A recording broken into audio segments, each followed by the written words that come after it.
The wonders of outer space, the planets, the moon, the sheer scale of it all. It is enough to make me want to wish upon a star. Up to Neverland. Take a start to the right and straight on till morning. Neverland.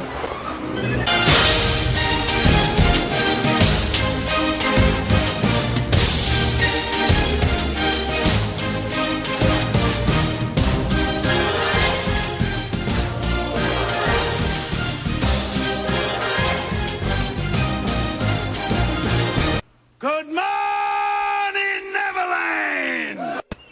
Happy New Year, or Happy 2015, however you want to look at it, because you might be looking at your Back to the Future calendar and saying, where is my hoverboard and my flying car? Because yes, it is 2015, but it's not quite October 15th yet, so we still have time to have your hoverboard, and also your jacket that dries itself. But this is the Neverland Podcast, and I am Jeremy, I am the Pan, and it's time to bring you a really, really great show this week. I'm having a bit of a change of plan. We had planned like a long time ago that we were going to maybe do a bucket list or a New Year's resolution and everything. But it seems that everybody does that, so I kind of wanted to get on with maybe a bit of more business as usual.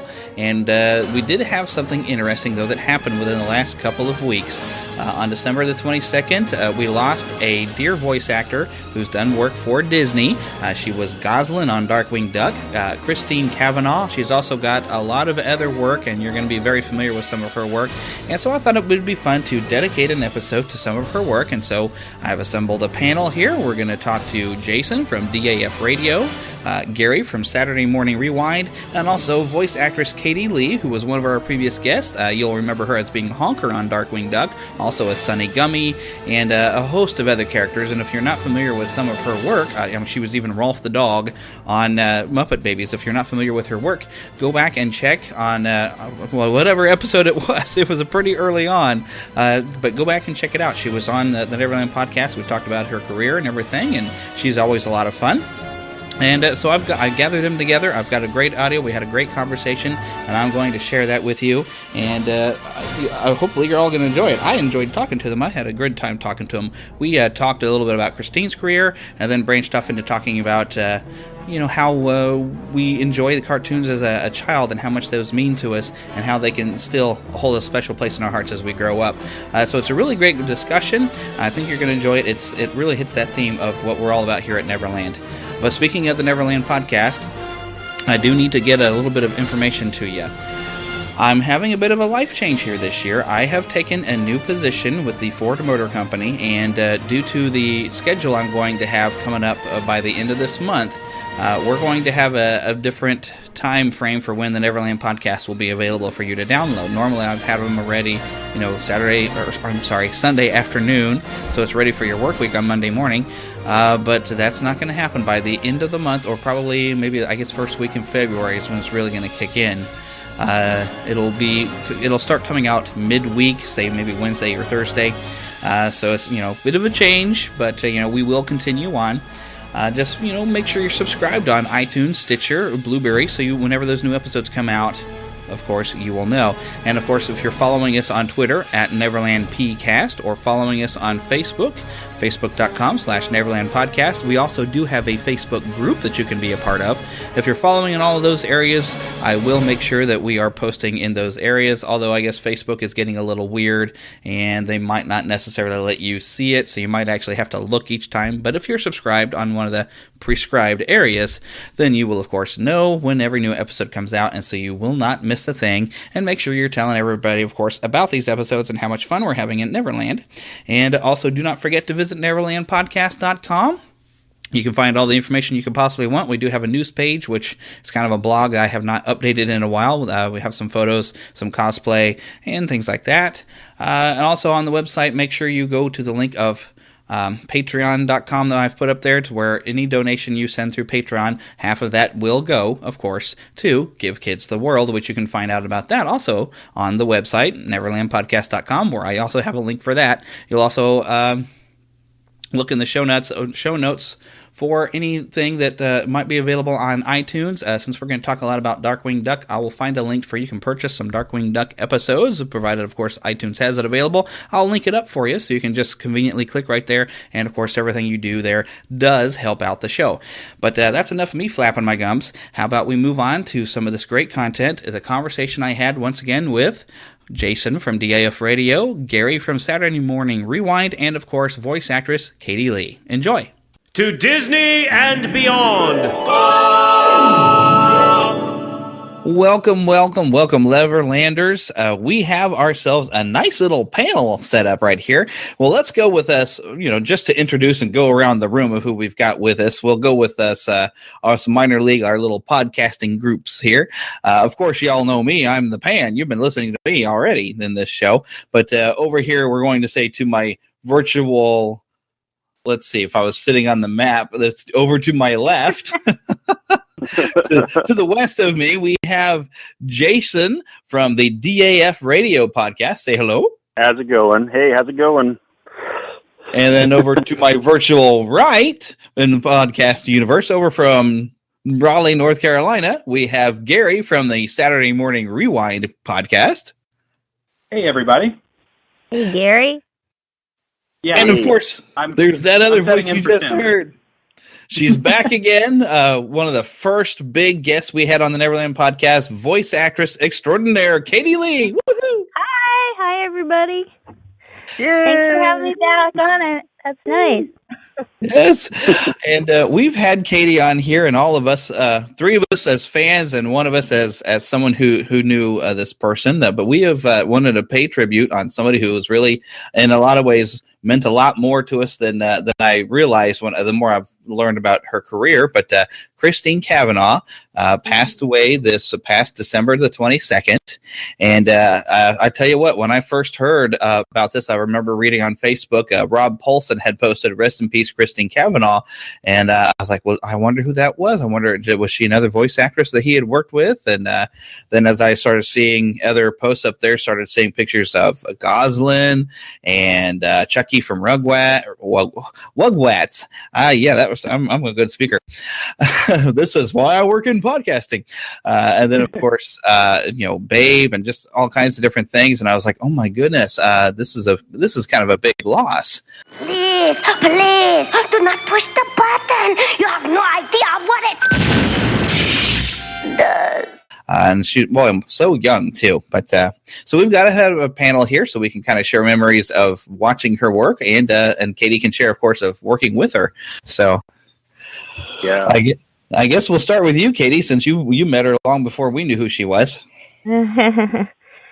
Yeah, I had even watched her on TV before I ever worked with her, because she was on a Nickelodeon show when Nickelodeon was new, called Salute Your Short. She was an on-camera actress too.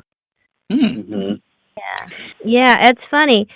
Yeah, she was really funny in that show. And then, but I think Darkwing Duck was her first animated job. Her first job in animation was playing Goslin on Darkwing Duck.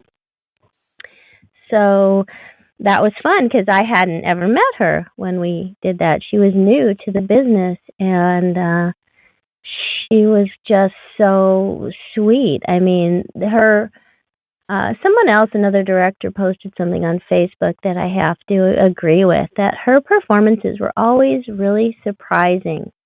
Her take on things was different and fresh and unique, and she just had this energy. I just love the way she would talk and how her lips would, when she was doing Goslin's voice. And, Goslin had that sort of tomboyish, they might call it tomboyish attitude, but she was just like this really forthright kid who just, took life by, the horns. And I loved her portrayal of Goslin because she was just so funny. She's like, and she'd have all this energy. It was great. And of course, my character was a lot calmer compared to hers. So, yeah, but you really played off of each other, though. Yeah. Did they have you audition together at any point before they cast you both as Honker and Goslin? No, I think we met, at the studio, like usually happens. Like you get to work and they say, okay, this is who's playing this, this is playing that. No, they don't have people audition together for animated stuff. No, that's pretty rare. Actors audition together for commercials, but not for animation. Yeah, but you guys had such a great kind of, I guess, the chemistry and everything. The way Honker and Gosling's interaction, it was just like it was so believable, Goslin was a leader, and in a way, Honker was a little bit of a follower, so he was just there for her and keeping things calm. But it wasn't until when Darkwing Duck came out on DVD, and when I started doing conventions a couple years ago, and I needed to make pictures, to autograph, and so I opened up my sealed box of Darkwing Duck, and we couldn't watch those things back in the day like you can now. And I put in the DVD and started watching the episodes. And when you're recording it, we always thought about, who's the bad guy? Who's our guest star? What's the show about this time? But when I was watching it about a year and a half ago, I thought, wow, this is really about a great relationship about a father and a daughter. More than anything, it was the writing just blew me away. The performances, the animation, and that's what struck me this time watching it was because I probably didn't even watch it that regularly, once it was in the can, but now I think, wow, it was a really special, what a great relationship those two had, and it was I'm so honored to be associated with it because it was so much more than just who the bad guy is this week. Yeah, that's something I had missed out on because I had only seen so much Darkwing Duck when it was airing, and then I was writing a review of an episode for Jason's website for dafradio.net, I think it is, or is it a .com? Yeah, .net. But I went and checked out from the library the first season of Darkwing Duck, and I had actually never seen the 2 pilot episode. Because I believe it was a 2-parter, I think, because part 3 with it was. But I had not seen how Goslin had came into the family. I had often watched Darkwing Duck before and think, well, whatever happened to Goslin's mother? And then finding out that she had been this orphan that Drake Mallard had taken in, and so you got like this kind of new family, and it really brought out a different side for Drake Mallard, because at the beginning of the episode, he's all about his training in this crazy way that he's fixing his own breakfast and timing himself. Right. It was and hilarious. Has to take care of a little kid. Yeah, and then suddenly he's got this little girl, and it completely changes his life. And it really was. You hit it right on the head. It really, the heart of it was really that relationship with him and Goslin, and then suddenly you bring in Honker and his family, and you've got like this regular world type of thing with his crazy best friend Launchpad, and then suddenly he's turning around and doing hair power. In the acting world, from the actors, I had the same father as Goslin because Jim Cummings played Honker's dad too. Yeah, that's true. Right. Yeah. And the uber talented Jim Cummings, it was such a completely different kind of voice and style. Right. It was so funny. Yeah. Yeah, I agree with Katie that, when I was a kid and I watched Darkwing first run, and I watched, I think, every episode as a kid. I loved that show, that it was more about the villains, I think, for me, like, ooh, what cool villain is Darkwing going to fight today, But looking back as an adult, it's more about Darkwing and Honker and Launchpad and Goslin, this, like, family unit, and I really think that, Terrence McGovern, Jim Cummings, Christine, you, Katie, it was a really talented cast. You guys did a really amazing job, and I think that is ultimately what holds up the best with that show. Yeah, and the fact that it was hilarious. Yeah. It was pretty funny. It was very funny. And yeah, it was the first time I think we did a series for the Disney Channel, a new animated series for the Disney Channel, not ABC Family or whatever Disney owned, network wide. It was for the Disney Channel. That was, yeah, I think the first one. And then, of course, Christine went on to do all kinds of cool stuff after that. Oh yes. Now I gotta go pick on the first major thing that, although that is not probably quite in order, but the major thing that sticks out for me is Babe. She was so great in that. And the main thing that sticks out for me, and I'm going to find a sound clip of it, although it will stab me right in the heart every time I hear the clip. But the way she had just enough of a cry in her voice when at the beginning of the movie, when Babe is there with the dog that's kind of taking Babe in, and just says, I want my mom.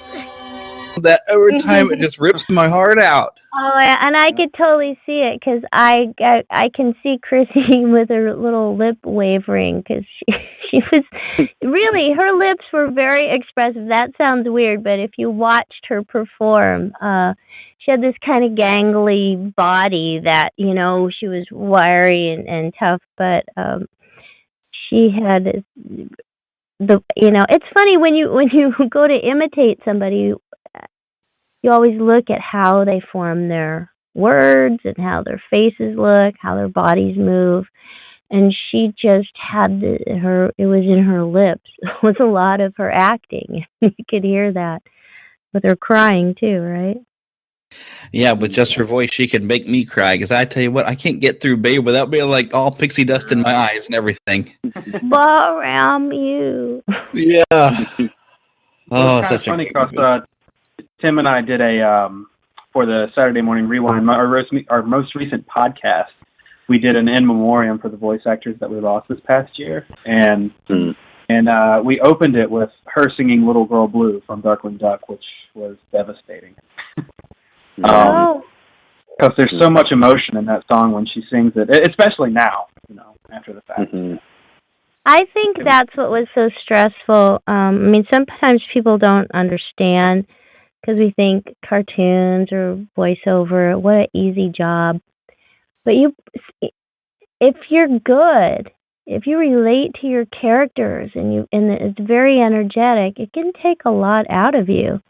And it sounds crazy to come home and complain. It's not complaining, but just say, I'm really exhausted from what I did today.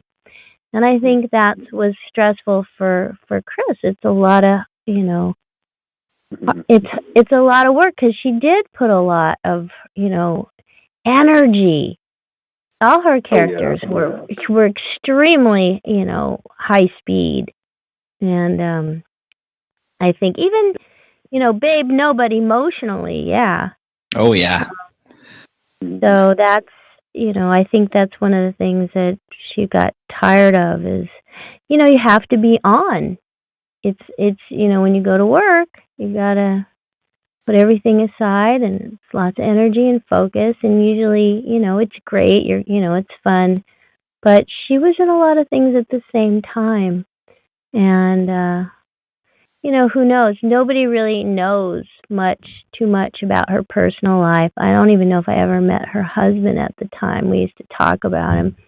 But, it was stressful. I know part of it is that's why she left. I don't think she didn't like what she was doing, but it just was, unpredictable and stressful. Well, she at least had enough of a body of work that's going to live on for a long time, though. Oh, yeah. I really believe a lot of the characters she created, they're with us for a long time. And I think a lot of them still hold up and they matter today. Uh-huh. Yeah. Although I completely missed Rugrats. I never seen a single episode. I feel like I must have missed out on something.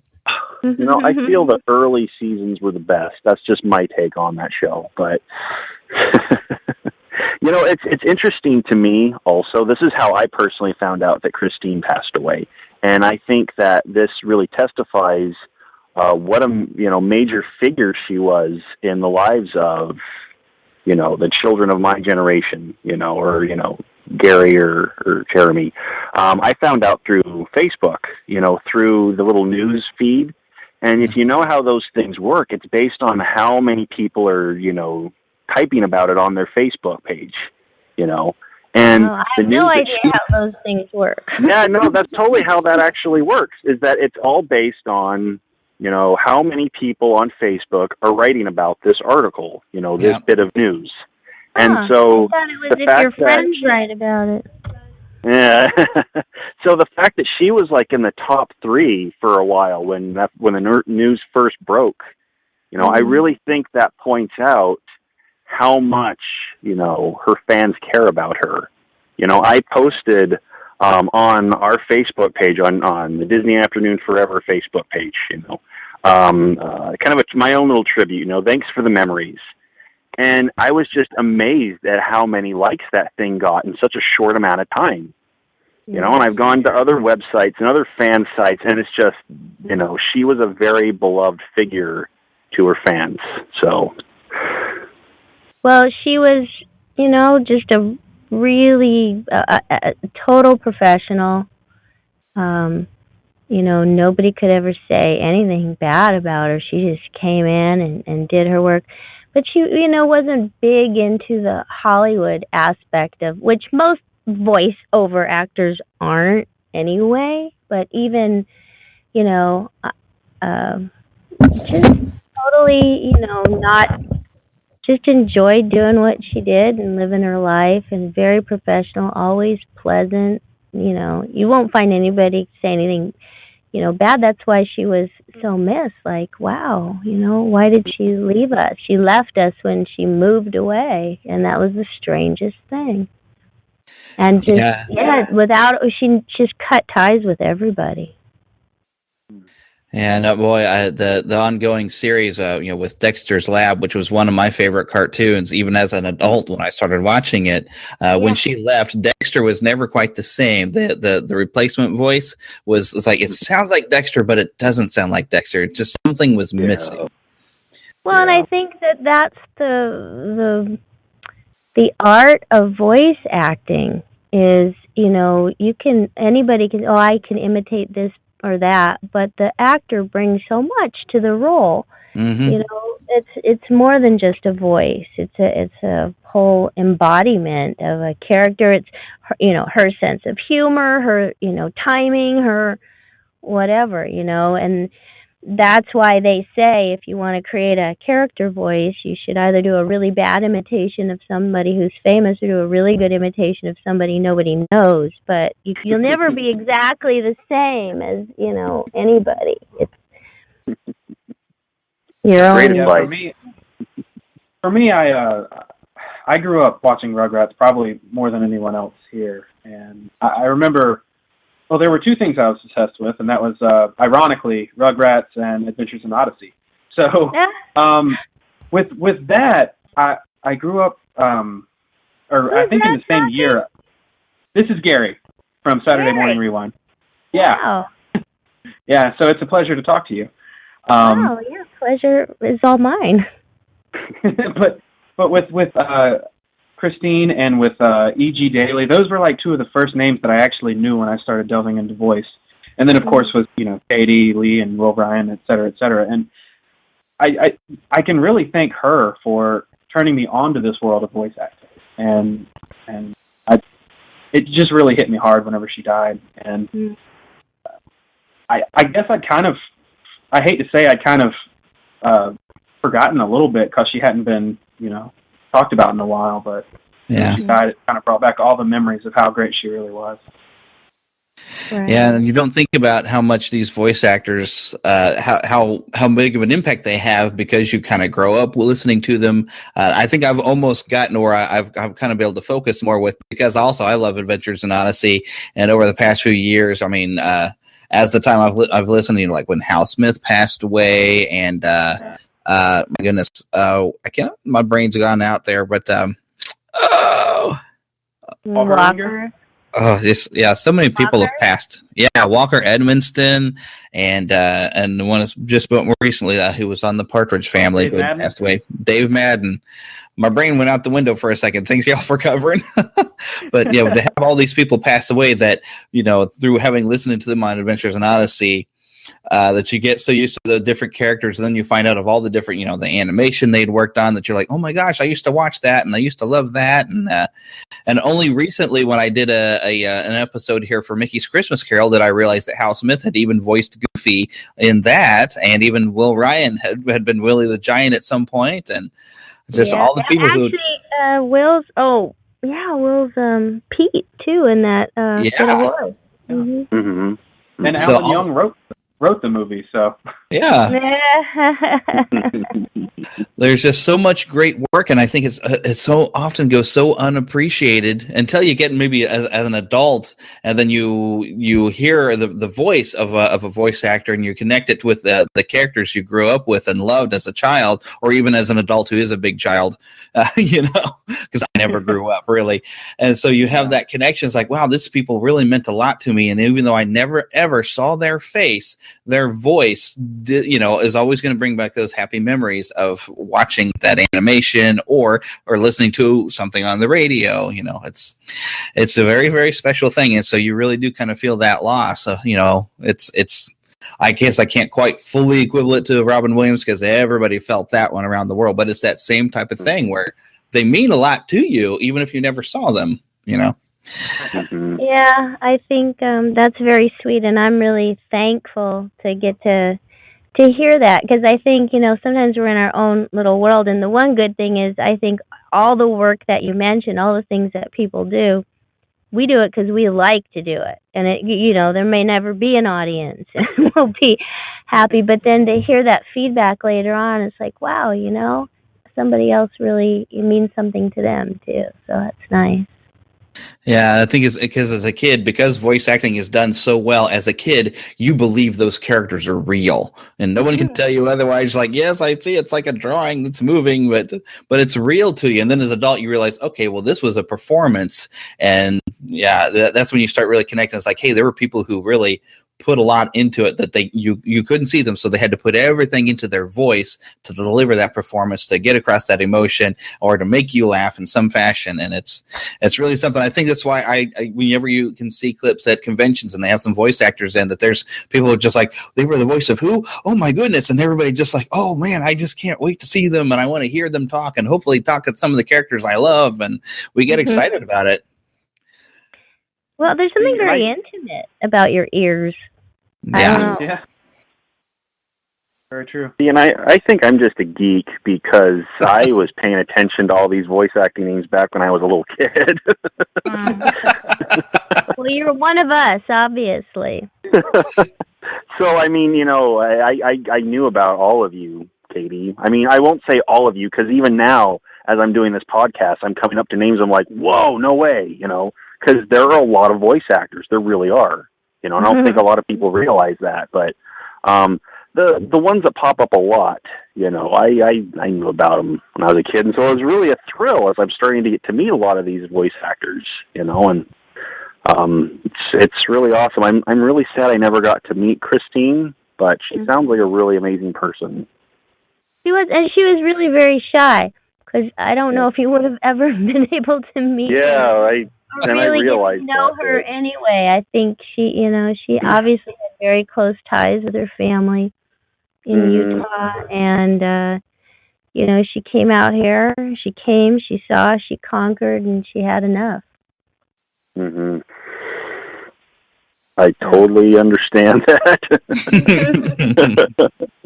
Yeah, I admire that, I guess. No, yeah, definitely. Well, and that's one of the things I really love, and I kind of knew this anyway growing up in LA as a kid, but y'all are just people, and you have lives, and you have kids and significant others, and you have hopes and dreams, just like all the rest of us, and the great thing about your job, though, is that you're able to transform that into a performance. It's kind of cool, actually, if you really think about it. We're very fortunate in that, until social media reared its ugly head, nobody saw what we looked like. Nobody knew who we were. And we really did do it. I was going to say I did because I bought that Adventures in Odyssey book. So So I saw your face back when I was like 10, and I was like, oh, that's what Katie Lee looks like. I know, that's funny, but I mean, normally, we're pretty camera shy, so it's not unusual to have, when you have a lot of attention turned on you, maybe like Christine, who may have been even more shy than some of the rest of us. Well, and that's a good point. I'm actually just kind of connecting the dots here. Maybe this has nothing to do with it, but the time period that she retired is when the internet really started to pick up. Just putting that out there. I don't know. Maybe that's maybe that was part of it too. Is that pressure to be out there more publicly with the internet? Could be. Well, it's kind of funny because she was an on-camera actress. She was an on-camera actress too. So that's true. Yeah. She had. I don't know. I really don't know. I just know that we've always missed her, always wondered how she was doing, what was going on with her, and it would have been nice to have news that, she had accomplished something wonderful like climb Mount Everest instead of just finding out, that she had passed away. Because I hope that she knew that we missed her. I hope she knew that we cared about her and appreciated her. But because I know as soon as Facebook existed, I started looking for her, to see if I could find her with the internet when it started getting better. Like, where is she? I'd just like to say hi. She got a little reclusive there. Well, I guess probably only her family will know what was really going on, because there's rumors of she just wanted to spend more time with her family, which is totally respectable, and there's rumors of leukemia or who knows. So and her family's gonna know for sure. A lot of women, especially in the business, and I don't have to mention any names, but when you're close to them and they may be dealing with cancer or some other diseases, and when you're an actress, it's almost like it's kiss of death doesn't sound right, but if anybody knows you're dealing with anything, it really can make people not want to work with you or think you're not healthy or whatever. So a lot of people go through things in this business that is kept secret. They're just getting by because I think I've mentioned before on one of your podcasts, maybe, we get fired every day. There's no guarantee that we're going to have work, so that, we have to always appear to be available, and there was a time in my life when I was going through stuff and I wasn't very available, and it changed, I think in some respects, the course of my career, because the talent isn't all that matters. There's a lot of other factors as well. Yeah. So who knows if you're dealing with something that you don't want people to know about, it can, that's the one thing. You may not be rich in this business, but you can definitely be famous. Yeah. We've had that discussion before, Katie. Rich and famous. I know about that, but I'm really happy though that a lot of these performances Christine gave are on DVD. Not all of them, but a lot of them are. And that's great. It's a great way that it will continue. This work that kids that haven't even been born yet will get to enjoy her voice acting talent, and I think that's awesome. Yeah. Yep. Because if I had any kids, but I could share it with my kids, and then they could grow to love it and share it with theirs. And everything's going digital now, so it's all going to be stored somewhere on some massive computer. That you can always just share it with the next generation down. Well, I wish I could give you guys a little bit more insight into Miss Chris, but just know that there's anything good you read about her is all true. I'm curious, since we have you on the phone here and we're talking about this, what was your favorite memory with her working on Darkwing Duck? Oh gosh. Man, it was a really fun show to do. I just think I don't have one specific memory. Just working with that, her energy, just being surprised at how things would come out. And then I think when we finally got to see it animated, because you never know how it's going to look until it, happens, right? Yeah. And then to see how perfect her voice was for how they animate. That's always a great thing about it, to see how that comes out, So I think that is a great part of working with somebody and seeing how the final product comes out, because that's always really exciting. Yeah. So, I think Hugger would be so very sad just to, because he's always going to miss her because they're very best friends. Yeah. I think we're all going to miss her, too. I guess we've been missing her since 2001 when she retired. Mm-hmm. Yeah. But for one last thing, though, definitely, Dee Dee, get out of my laboratory. Dee Dee, how many times have I told you to stay out of my freaking secret laboratory? I know. When I saw Dex, oh my goodness, I was like, oh, that is hysterical. I mean, really, she had a lot of stuff in her. When you first work with somebody, sometimes people get a gig, it's their first animated show, and you think, okay, well, this is great.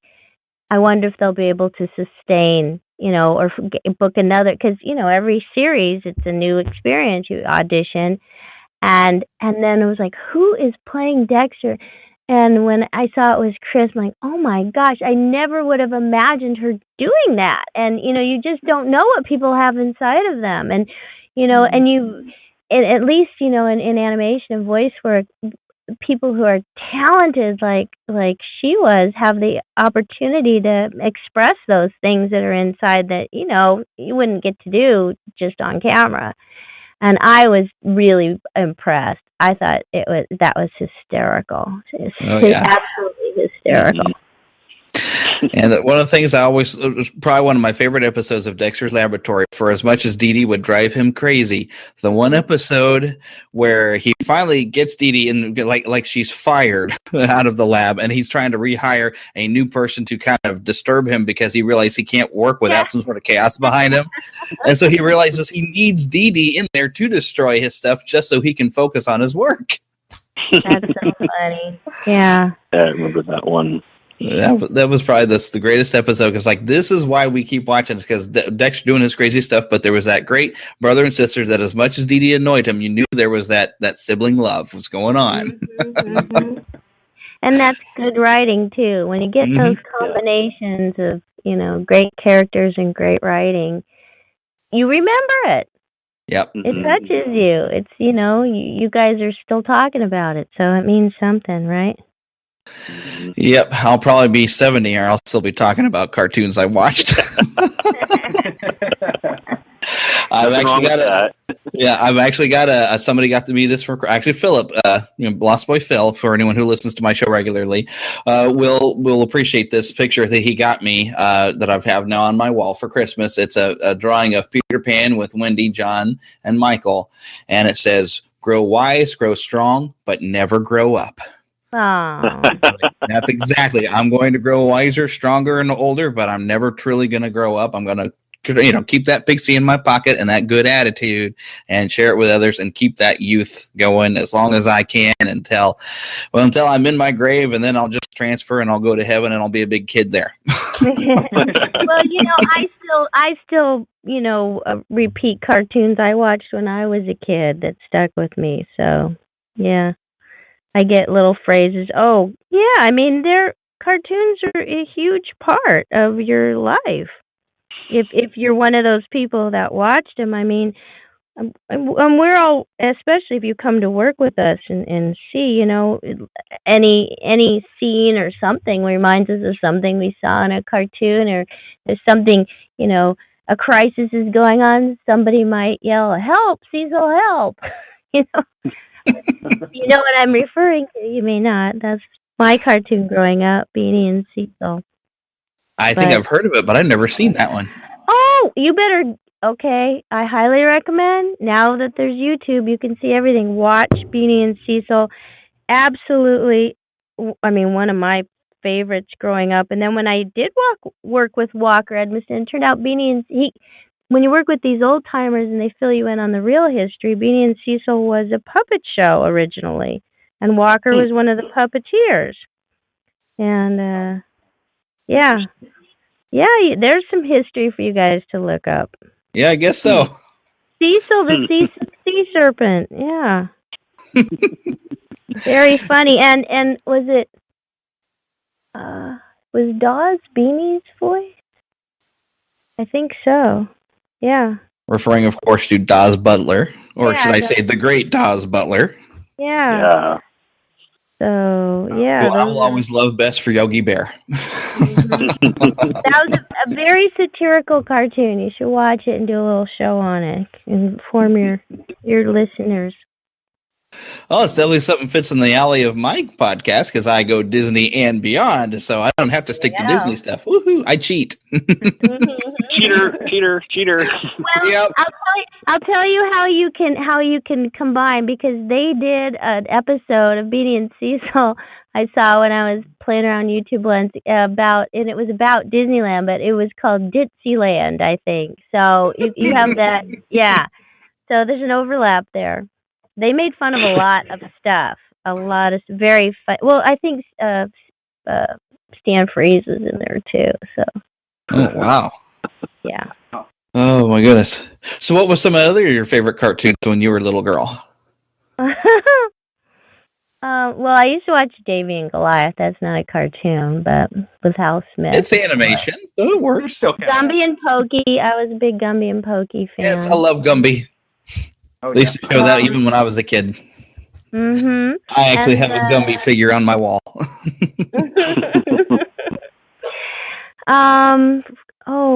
Who did we watch that I would... now, of course, my mind just went blank. You had to watch Jay Ward stuff, Rocky and Bullwinkle. Oh, yeah, Rocky and Bullwinkle. Yeah, exactly. Okay, that was it. Yeah, Fractured Fairy Tales. I mean, you got every character that has ever been done since is pretty much based on one of those characters, right? Yeah, totally. And the legendary June Foray. Yeah, Mighty Mouse. We used to watch Mighty Mouse. Yeah, here I come. But I like the funny ones. I like the Rocky and Bullwinkle, the stuff that had more adult humor, I guess, or puns. I like puns. So if you watch Beanie and Cecil is hysterical. It's full of puns and adult humor. And even though I was a kid, I guess. I mean, some things you don't get till you're older anyway, right? So yeah. Good cartoon.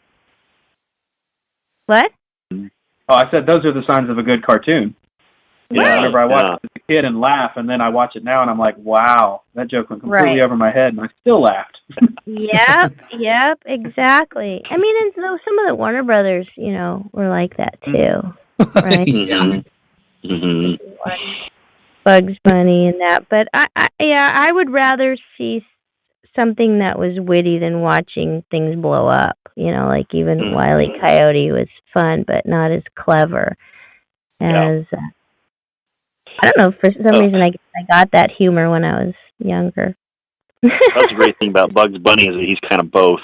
Things blow up, but he's also witty. But Yogi Bear, I mean, those were funny. Yogi Bear is witty. Yeah. And a good healthy dose of the Flintstones. I watched all kinds of Flintstones when I was a kid. Yeah. They're funny stuff. Yeah, that's the shame of today is now that you really have lost Saturday morning cartoons and even like the afternoon cartoons when you'd come home from school where they used to show a lot of those older cartoons and the syndicated cartoons. Now all you've got is Cartoon Network and the new breed of cartoons, which to me, I just don't seem to have the same appeal. And even Boomerang is showing more recent ones that still have some good ones, like Foster's Home for Imaginary Friends. I thought was great, innovative, and hilarious. I loved that show, and it's great to see some of the I call them the modern classics now still getting around. But you really miss out on a lot of stuff. I mean, when I was a kid, on the Disney Channel, you could watch Mickey Mouse and Donald Duck, and you could watch those classic cartoons. Now, unless you're willing to spend about $50 to $70 somewhere on eBay, you're never going to be able to watch a classic Mickey Mouse cartoon. And, if it weren't for Boomerang, there's no one who actually shows any of the classic Looney Tunes anymore. And those used to be common. Well, that's probably because everything, even before it gets on TV, ends up on YouTube. So it's hard for anybody to own anything. Yeah. That's why that's my frustration. That's my frustration with, not just the Disney afternoon cartoons, which is kind of my focus, but just any of the cartoons, even like the classic Disney shorts or the Warner shorts, or I understand that a lot of the studio executives want things to go digital, and I'm not necessarily a fan of that, but I understand that. But then they don't put the stuff out there. Like, really? I hate the idea of these classic cartoons collecting dust and no one enjoying them anymore, because I just feel like that was the point in making them, was to have people enjoy them, Yeah. Yeah. It's been so long since I've seen Woody Woodpecker. It's sad. Oh, Woody Woodpecker. I used to love Woody Woodpecker, too. Yes. But, that's the thing, though. You guys have to, bottom line, nobody made anything unless they thought it would make money, okay? I know that. It's a business, and all this, internet stuff has kind of changed, No, it's changed the business. People are trying to figure out, what to do.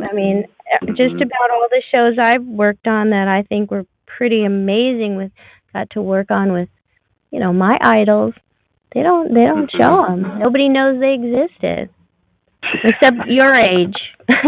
Yes, I think our age was the last age to know about these really classic cartoons, and I think all the kids since don't know who Yogi Bear is or Rocky and Bullwinkle, or they're just, who are those guys?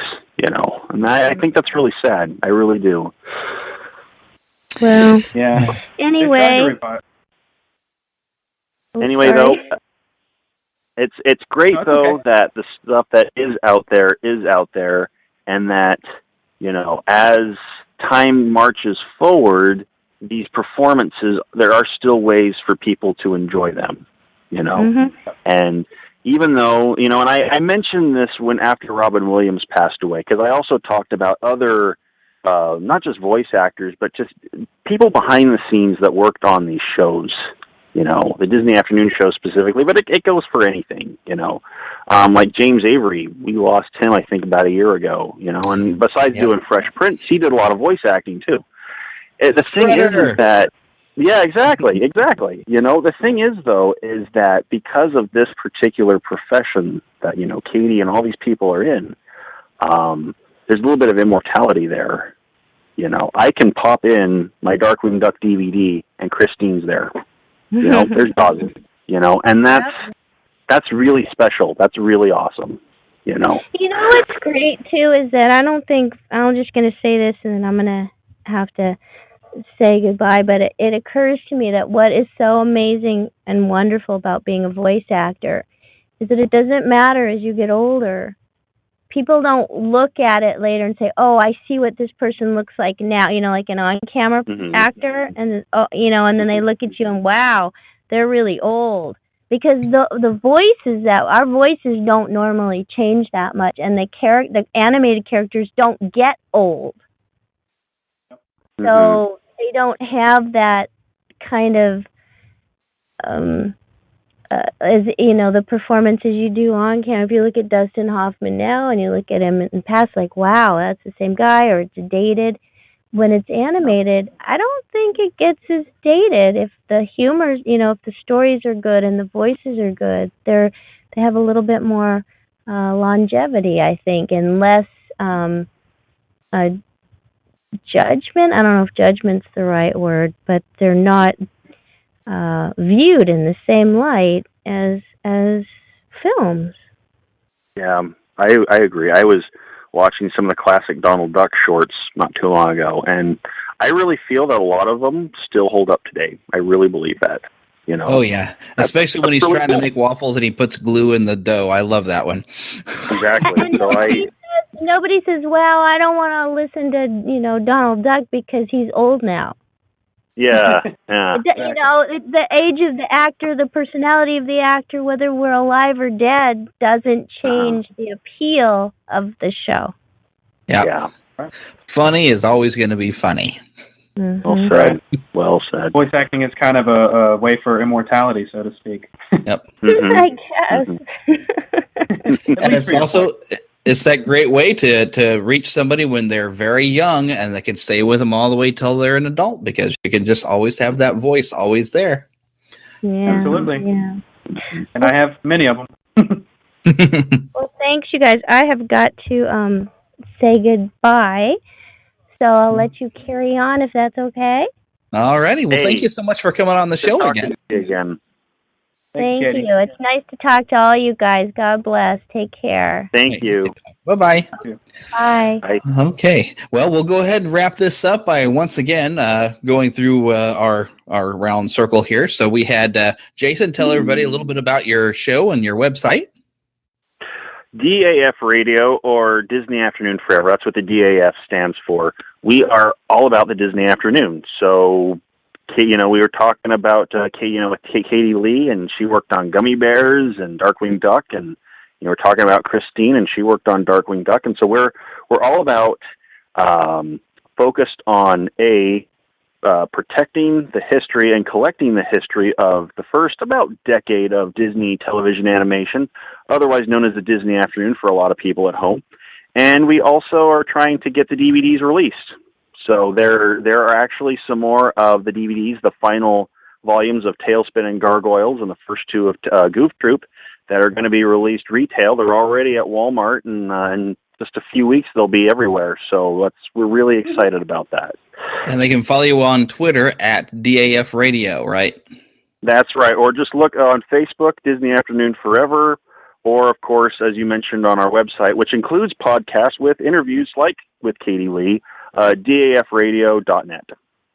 And Gary is a recent addition to the Saturday Morning Rewind. So tell us all about how people can listen to that. Yeah, well, there's many ways. We are located on iTunes. Just do a search for Saturday Morning Rewind. We have a website, which is www.saturdaymorningrewind.com, and we have all sorts of things on there, including links to the podcast. We have reviews of cartoons, movies, video games, pretty much anything that you can think of. We also have an awesome tribute page and all sorts of pictures, cartoon trivia, and just a lot of stuff. We've recently created a Pinterest page that we're trying to get the word around. It's got a lot of pictures from Facebook and also some exclusive stuff over there. And we release 2 episodes a month. The first of the month, it's a conversation with Tim and I, and the second interview comes out on the 15th, and it's an interview with Tim and a voice actor. And it's not all Disney. Sometimes it's Looney Tunes or Warner Brothers. I'm sorry? Or G.I. Joe. That's the first episode I remember listening to. Was talking to the actor who portrayed Duke. That's right, Michael Bell. Yep. That was cool. I was like, it's Duke. The first episode. Yeah, I think it was. And he found out he was even a handy Smurf. And that's right. And he was in relation to Rugrats. He was Chucky's dad. So yeah. No. Yeah, I think he was. Yeah. So. Yeah. Wow, that's weird, huh? That's a great way to wrap things up. The circle is now complete. Yeah. When I began this podcast, I was but the learner. Now I am the master. Okay. We couldn't get through a Neverland podcast without a good Star Wars quote. Okay. So. All right. Well, and we can find Saturday Morning Rewind on Twitter as well, I believe, right? Twitter and Facebook. Yeah. Just do and we're probably the most active on Facebook. So definitely check us out over there. That is at Saturday Morning Rewind, or is that what the? Let me see. On Facebook, it's just at Saturday Rewind, and then on Twitter it's at Saturday Rewind. On Facebook, it's Saturday Morning Rewind. Yeah. Okay, so everybody go follow. Your mission for the week. Go forth, follow, enjoy. At last, my greatest work completed.